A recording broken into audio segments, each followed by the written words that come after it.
আসসালামু আলাইকুম ওয়া রাহমাতুল্লাহি ওয়া বারাকাতুহু। লাইলাতুল কদরের নির্দিষ্ট কোনো নামাজ নেই। অন্যান্য নামাজের মতোই 2 রাকাত করে নফল নামাজ পড়তে হয়। তবে এই নফল নামাজে লম্বা কেরাত করে সময় নিয়ে রুকু সিজদা করে নামাজটি শেষ করতে হয়। রাসূল সাল্লাল্লাহু আলাইহি ওয়াসাল্লাম কদরের রাতে যে 5টি আমল কখনোই ছাড়তেন না। 1 নাম্বার, তিনি সারা রাত জেগে ইবাদত করতেন এবং পরিবারের কাউকে ঘুমোতে দিতেন না। বছরের অন্য কোনো সময় সারা রাত জেগে ইবাদত করা রাসূল সাল্লাল্লাহু আলাইহি ওয়াসাল্লামের জীবনে ছিল না।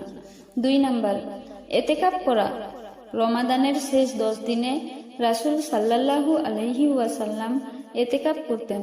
3 নাম্বার, কোরআন তেলাওয়াত করা।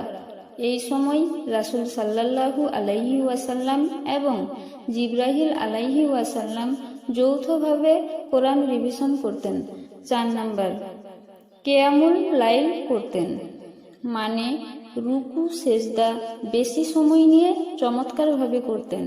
5 নাম্বার, দোয়া করতেন, চোখের পানি ফেলে বেশি বেশি করে দোয়া করতেন এবং এই দোয়াটি বেশি বেশি করতেন। আল্লাহুম্মা ইন্নাকা আফুউন কারিমুন তুহিব্বুল আফওয়া ফাউফু আন্নি। ভিডিওটি ভালো লাগলে লাইক করবেন, কারণ নতুন ভিডিও বানাতে মোটিভেট হয়, এবং চ্যানেলটিকে সাবস্ক্রাইব করে পাশে থাকবেন।